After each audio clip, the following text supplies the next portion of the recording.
Hey everyone, Xandom here again with another D&D Basics video. This time we're going to be talking about the fighter. So let's more or less just begin with what the fighter is generally going to be doing, what type of player should really be playing the fighter, and what they're best at. So to begin with, the fighter is a martial warrior, kind of like a knight or something like that, if you want to consider it in historical terms. Fighters generally will not be using magic unless they're going to be multi-classing. So you're not going to have to worry about all the complex rules about using magic and all that spell slots and stuff. Fighters can pretty much use literally any single weapon. So if you wanted, you could make a fighter who's an archer, a fighter who's a just duelist, or you could just go basic sword and board tank fighter who just uses a one-handed weapon and a shield. Generally, the fighter is going to be used by newer players or someone who wants to just get into the fray and just hack enemies apart with weapons and all that kind of stuff. Mostly due to the fact of the fighter being extremely durable. That's why the fighter is generally easier to play. And you don't have to work with the magic and all that kind of stuff. Unless you want to go and be an Eldritch Knight, but you won't have to worry about that now, because this is just making a first level fighter. So, when you're choosing races for fighter, you're more or less going to want to determine it off of what kind of weapons are you really going to be wanting to use. You could use strength-based weapons like long swords, axes, and all that kind of stuff, or you could be a finesse-based fighter who's using rapiers, scimitars, all that kind of stuff. I'm just going to pick human for my race because humans are generally good with everything because they get a +1 to everything. I know it seems quite basic, but I'm going to be trying to at least showcase each of the races in these class videos. So as a human, you receive a +1 to all of your stats. And that's it for humans. Quite basic. Just feeding into the fact of this is a very basic class. Pretty much if you're a starter, I would recommend either fighter or barbarian. And let's choose our stats. I'll be using the standard stat array of 15, 14, 13, 12, 10, and 8. So, as a fighter, I suppose I'll be making this one quite durable. I'll put my 15 into Constitution, which is bumped up to 16 because I'm a human. Let's see here. I'll put my 14 into, say, Strength, which is bumped up to 15 because I'm human. I'll put my 13 into Dexterity, and that is bumped up to 14 because I'm a human. Let's say I'll put my 12 into Charisma because this is going to be a bit of a talker. He's going to be a handsome fighter. He's not going to be too wise or smart. But let's see here. 12 in Charisma, which is bumped up to 13 because human bonus.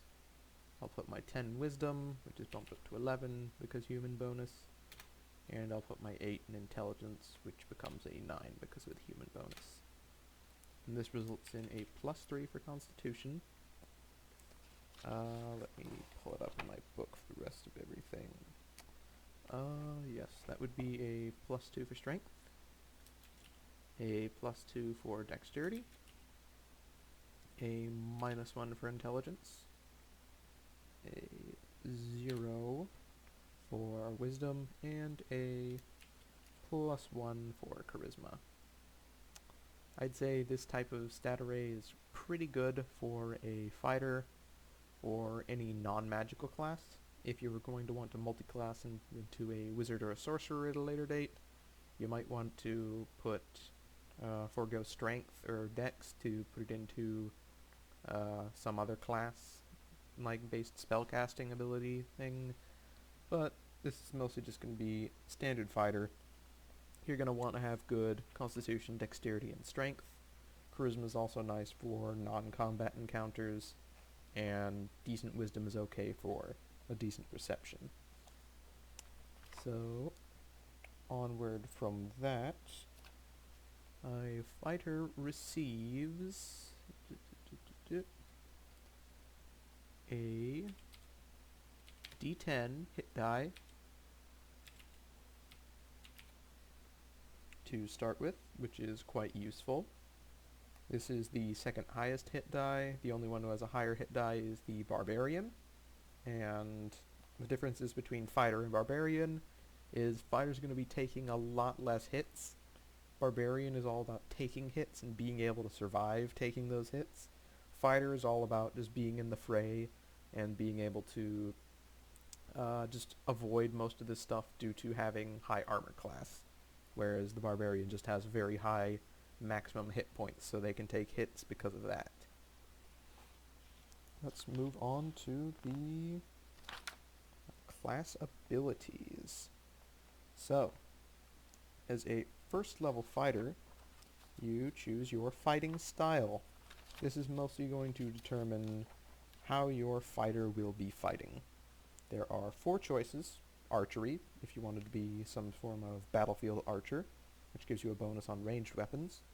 Defense, which just gives you a straight +1 to armor class if you're wearing armor. Very useful. Dueling, which is when you're wielding a melee weapon in one hand and you're not using any other weapons, you get a bonus to damage rolls with that weapon. That can be really fun if you're playing up kind of the, I don't know, Three Musketeers type guy, just holding a rapier in one hand and just fencing with that, using light armor and all that kind of stuff. Can be quite a fun character to play, just being like a swashbuckler. And finally, there's actually more. There's Great Weapon Fighting, which is for two-handed weapons, which means if you roll a 1 or a 2 on your damage die with a two-handed weapon, you get to re-roll that. This is like really actually quite good because it means you're almost never going to be rolling a 1 or 2 for your damage die. Next is Protection, which means if you have a shield, you can pretty much give disadvantage on a target that's attacking someone who's like right next to you. Can be pretty useful. I find that this is one of the less useful abilities unless you're in a tight corridor or something, because normally you're not going to be fighting back to back or just end to end unless you're going to be having a lot of upfront guys. Normally you are going to have 2 upfront types of guys and they're going to want to be a little spread out so you can avoid like just massive like bombs and all that kind of stuff. And the final fighting style is 2-weapon fighting, which is for dual wielding. Pretty much just means you can add your ability modifier to the damage of an offhand attack. This is really nice because when you're holding 2 weapons you can make 2 attacks, but normally you can only add your bonus to the main weapon you're wielding. With this you can add it to both, which means that if I'm holding 2 axes or something and I attack with both, I would add +2 to damage on both of those attacks, instead of a +2 to only one of those attacks. I think I'm just going to go straight up with defense. It's the most basic.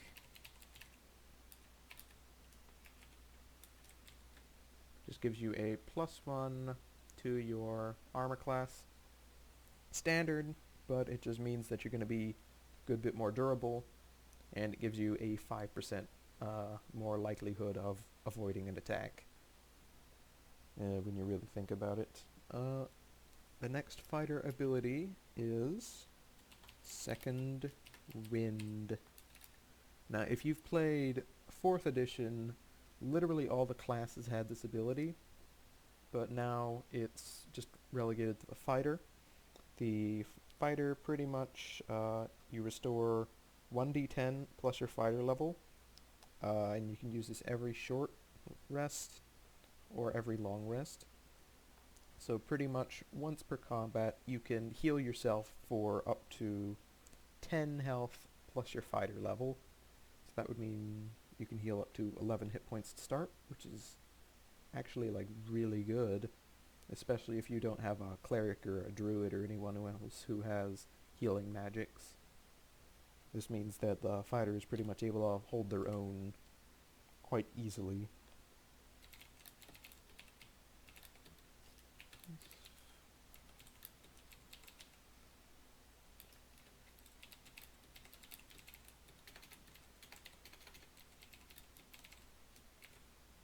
Right.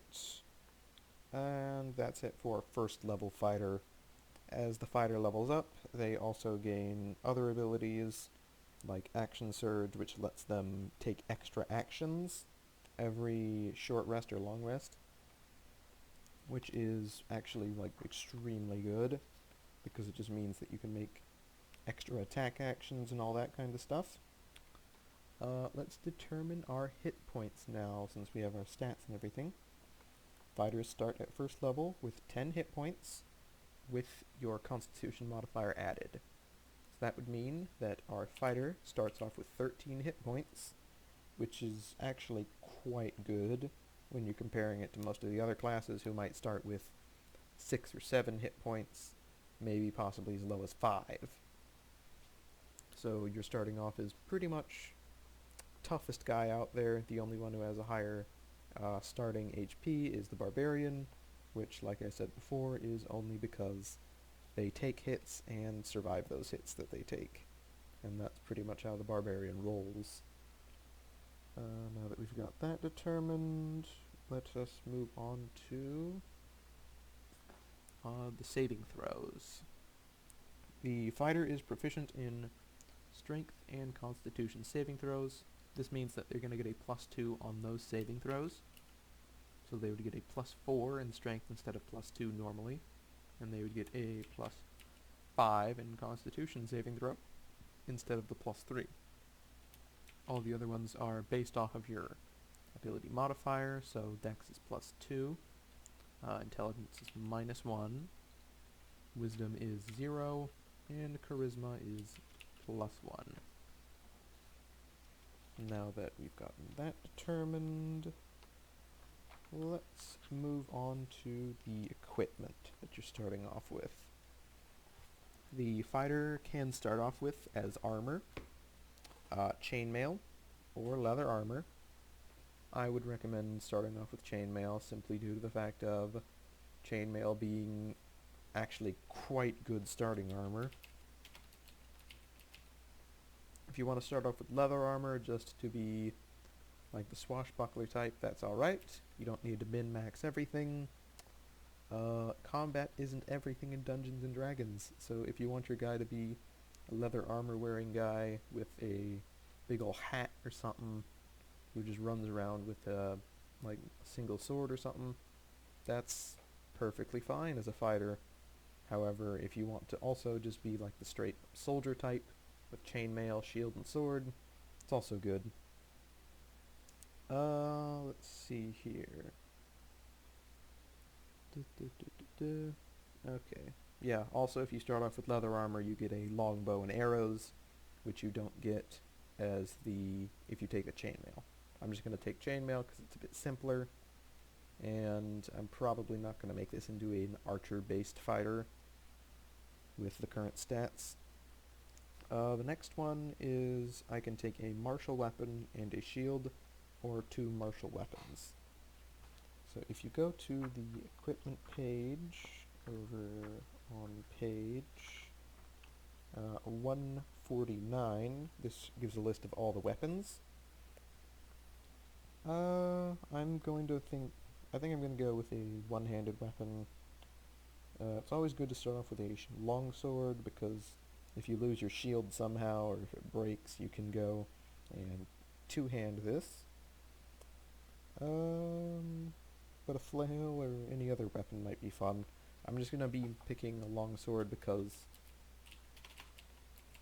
this is just going to be a basic fighter for starting guys. If you want to modify this stuff, you can at your discretion. etc., etc. Don't let me determine what your character is going to be. Yeah. The shields are also very nice to use because they give you an extra +2 to your armor class, which means an extra 10% of a chance of not being hit, which is always good. The next thing you get is a light crossbow and 20 bolts, or 2 hand axes. I think I'm going to go for the crossbow. Thrown weapons and hand axes and all that kind of stuff. Not my favorite thing. Crossbow, I think, is just a bit better. It has a lot more reach. You can snipe people with it. It deals a d8 worth of piercing damage. And, yeah, I just like crossbows. They're quite fun weapons to use.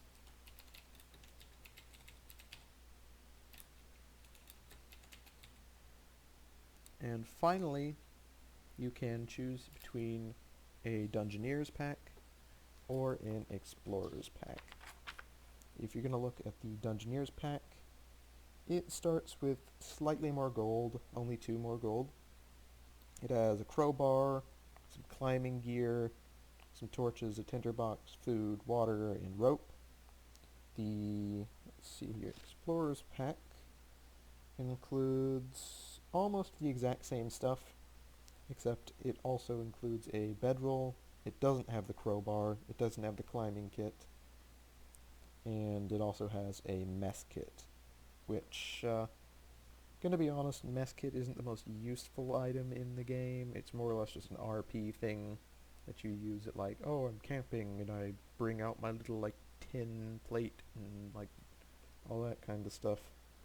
So I'm gonna go with the Dungeoneer's pack, mostly because the climbing gear can be quite useful.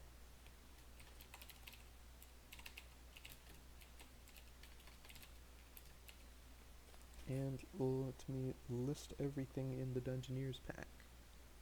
Dungeoneer's pack contains 12 gold coins, so I'll put that there.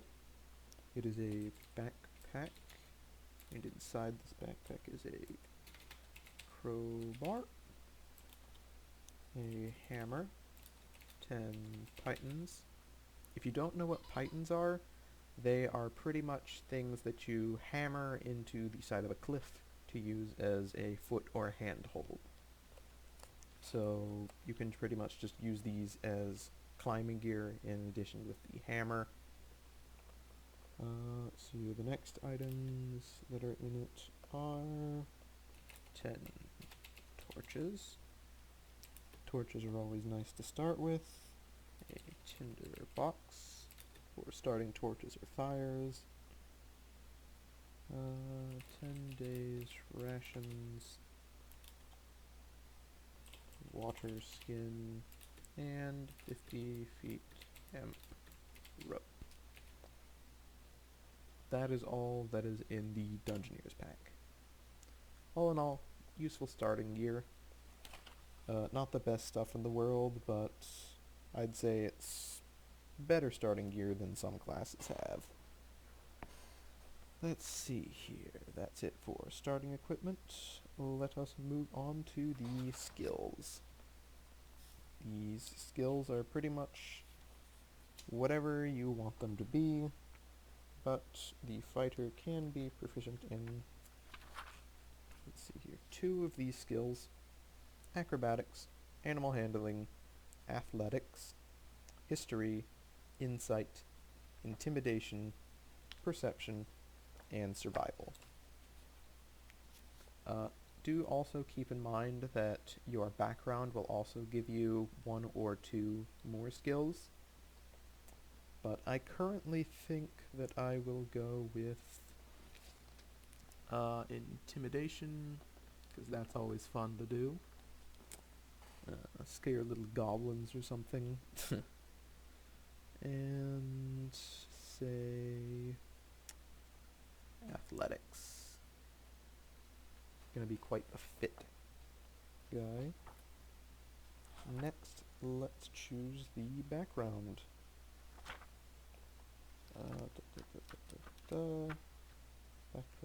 Background. Where is this book? here we are. You know, I think I'll just go with the soldier background. It's really basic, but it makes sense for the character. So character background, soldier, and oh yeah, soldier gives intimidation and athletic proficiencies. So I suppose I'll pick 2 more things to be proficient in. So I'll pick, say, animal handling. This is good if you're going to want to use like horses or something like that. A lot of DMs, if you're going to be using like a horse or something and riding it into battle, you're going to have to make an animal handling check to make sure that it doesn't like freak out and run in the wrong direction. You know, because it's trying to save itself and it doesn't want to die. And let's say perception. And like for the saving throws, whenever you're proficient in a skill, you get a +2 to it. What it says over here is what is the base stat. So acrobatics would be +2 because of my dexterity. Wisdom would be +2 because it's a wisdom. I get the skill bonus. I'm not going to be filling in all these just because that would take a while, and I don't really need to do that currently. As a soldier, you also get the starting equipment of an insignia of rank, a trophy taken from a fallen enemy, a set of die or cards. This is nice because if you want, you can use these to gamble in taverns or something like that. A set of common clothes and 10 gold. So I will add that. So I have 22 starting gold. Not the highest gold amount of starting in the world, but still, lets you buy pretty much just basic equipment and all that kind of stuff. Yeah, I'll just take a dagger as my item from a fallen enemy. I have common clothes, because your character isn't going to be wearing armor literally all their life. Not something you're generally going to be putting on before a battle or if you know that something's about to go down. Let's see here. I'll give my character bone dice. So you can play a little bit of dice poker or something like that. Simple games and all that kind of stuff. Fighter, or the soldier background also, you have the personality stuff, ideals, bonds, flaws. It's on page 140 if you want to use the soldier background. Pretty basic stuff. If I'm not going to go through all these, you can pretty much just determine that on your own. Alright, back to this stuff. Initiative, you get a +2 because that's based off of your dexterity. Your speed is 30 feet as a human. And the armor class is determined by the armor that you're wearing. And this armor, chainmail, has an armor class base of 16. You don't get any dexterity bonuses for chainmail, but that's okay. So you have a base of 16. The shield gives you a +2, which raises it to 18. And the defensive fighting style raises that up to 19. So a starting armor class of 19 is extremely high. Everything is going to have a horrible time hitting you. Keep in mind you're still going to be, like when you're being attacked with magic, you're going to have to dodge out of the way with dexterity, so having a fairly high dexterity is still quite good. But with a 19 armor class, most of the lower level creatures are going to be getting a +2 or a +3 to their attack rolls. That means they have to roll about a 16 or higher to hit you. So now when you really look at it like this, the fighter is really, really hard to hit. Just like, it's almost impossible to hit the fighter at like lower levels, so Even though the Barbarian might start off with, say, 15, 16 hit points, that doesn't matter because the Barbarian is going to start off with about 14 armor class instead of 19 like the Fighter. So, I hope this helps you guys out. This has been Zandom. Please drop a like, subscribe if you like, leave any suggestions or tips for future videos in the comments if you will. I always appreciate feedback, and I will see you next time.